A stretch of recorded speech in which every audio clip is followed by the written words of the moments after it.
안녕하세요 여러분. 오늘의 흥미로운 영상 내용은 이스라엘, 이란과의 갈등 조속히 종식 추진 그리고 주커버그 1억 달러 연봉 패키지로 무장하고 AI 채용 공세를 주도에 관한 것입니다. 우선 좋아요 버튼을 누르고 채널 구독 및 알림 설정도 잊지 마세요. 여러분의 관심과 지지가 저희에게 큰 힘이 됩니다. 첫 영상에서 전해드릴 중요한 국제 뉴스는 미국의 유력 경제지 월스트리트 저널의 보도를 바탕으로 재구성한 내용입니다. 지금 중동에서는 이란과 이스라엘, 그리고 미국에 얽힌 매우 위태로운 긴장이 고조되고 있습니다. 이 사태는 단순한 국지적 분쟁이 아닌 세계 안보와 에너지 질서를 뒤흔들 수 있는 큰 전환점으로 평가받고 있습니다. 먼저 최근 이스라엘이 이란의 핵시설과 정치범 수용소를 공격했습니다. 유엔 산하국제원자력기구 사무총장은 특히 미국이 공격한 포르도 핵 농축단지의 피해가 매우 심각할 것으로 보인다고 밝혔습니다. 포르도는 이란 핵 프로그램의 핵심 거점 중 하나로 산속 깊숙이 자리 잡은 고위험 전략시설입니다. 그 입구가 이번 공습 대상 중 하나였다는 점에서 이번 작전의 수위는 매우 높았다는 분석이 지배적입니다. 이스라엘이 공습한 또 다른 목표물은 정치범과 정권 반대 세력이 수감돼 있는 교도소였습니다. 이는 군사시설뿐 아니라 상징적인 타격도 함께 가한 것으로 해석됩니다. 이란 입장에서는 단순한 무력 도발이 아닌 체제 자체를 위협하는 신호로 받아들일 수밖에 없는 상황입니다. 하지만 지금까지 이란은 이 공격에 대해 구체적인 군사 대응 방침을 내놓지 않았습니다. 이는 전략적 침묵일 수도 있고 아직 내부에서 명확한 대응 전략을 결정하지 못했을 수도 있습니다. 현재 이란의 최고 지도자인 알리 하메네이 역시 미국을 직접적으로 언급하지 않고 SNS에 이스라엘을 향해 심각한 실수를 저질렀으며 지금 당장 처벌받고 있다는 말만 남겼습니다.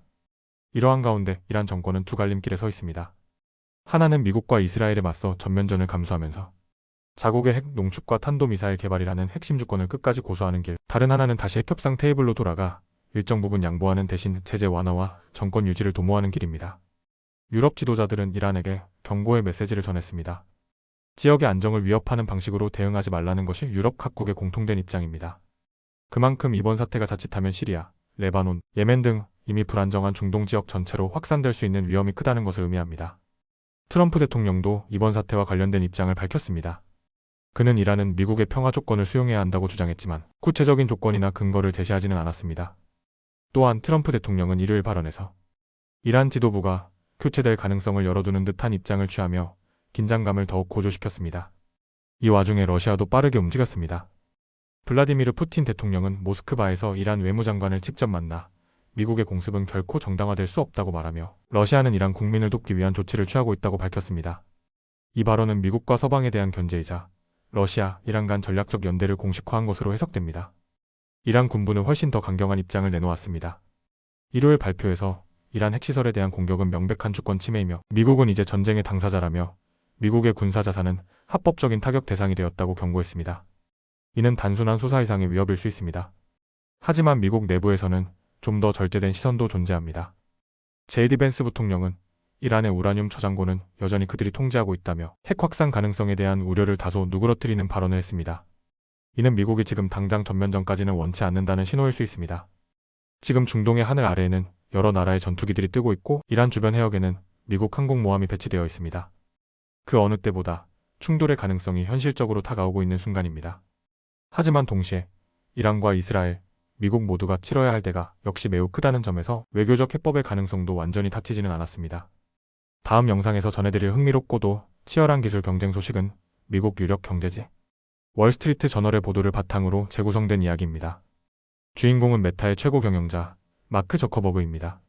그는 지금 세계 최고의 인공지능 인재를 직접 영입하기 위해 발벗고 뛰고 있습니다. 말 그대로 CEO가 스스로 채용 책임자가 된 셈인데요. 그 배경에는 메타가 현재 마주하고 있는 AI 경쟁의 위기감이 깔려 있습니다. 저커버그는 최근 새롭게 설립한 초지능 연구소를 위해 세계적인 AI 연구자들과 엔지니어들에게 직접 연락을 취하고 있습니다. 이메일은 물론 왓챗 메시지까지 활용하며 하루에도 수십 명에게 메시지를 보낸다고 합니다. 그가 보낸 메시지를 처음 받은 사람들 중 일부는 정말 저커버그가 맞나? 라며 진짜인지 확인도 못하고 며칠을 고민했다고 합니다. 그의 제안은 단순한 채용을 넘어섭니다.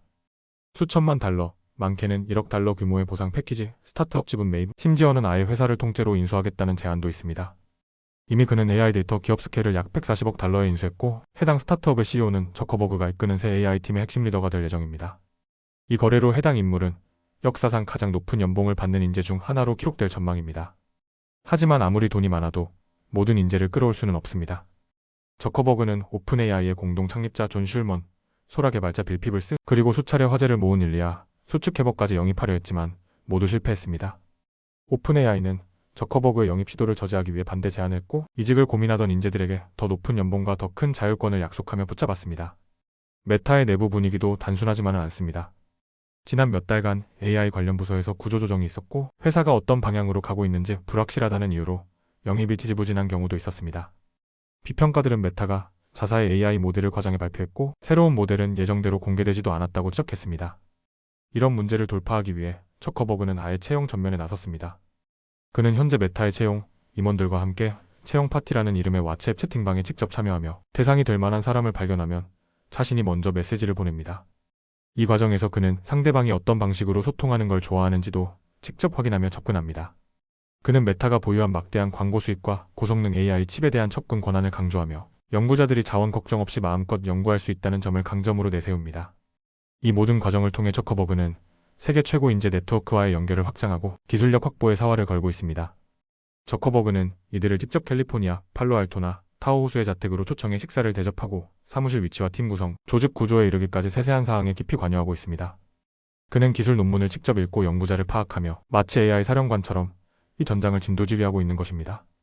그러나 여전히 의문은 남아있습니다. 그가 구성하고자 하는 초지능팀은 구체적인 운영 계획이나 성과 지표가 부족하다는 지적도 있습니다. 약 50명 규모의 이 팀이 인간 수준을 넘는 AI 모델을 만들겠다는 포부는 분명하지만 실제 어떻게 구현할지에 대한 청사진은 아직 명확하지 않습니다.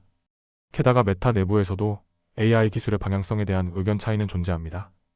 2013년 저커버그가 직접 설득해 영입했던 AI 연구 책임자 얀 르쿠는 현재 많은 기업들이 개발 중인 초거대 언어 모델이 인간보다 더 똑똑한 인공지능으로 이어질 것이라는 주장에 회의적입니다. 그는 오히려 지금의 접근 방식이 한계에 다다르고 있다고 생각합니다. 그렇다면 이런 엄청난 자금력과 CEO의 전면 등판에도 불구하고 메타는 정말 AI 경쟁에서 앞설 수 있을까요? 현재로서는 불확실합니다. 경쟁자인 오픈 AI의 샘 알트만은 저커버그의 채용 공세를 공개적으로 비웃으며 우리 회사의 최고 인재 중 누구도 그의 제안을 받아들이지 않았다고 밝혔습니다.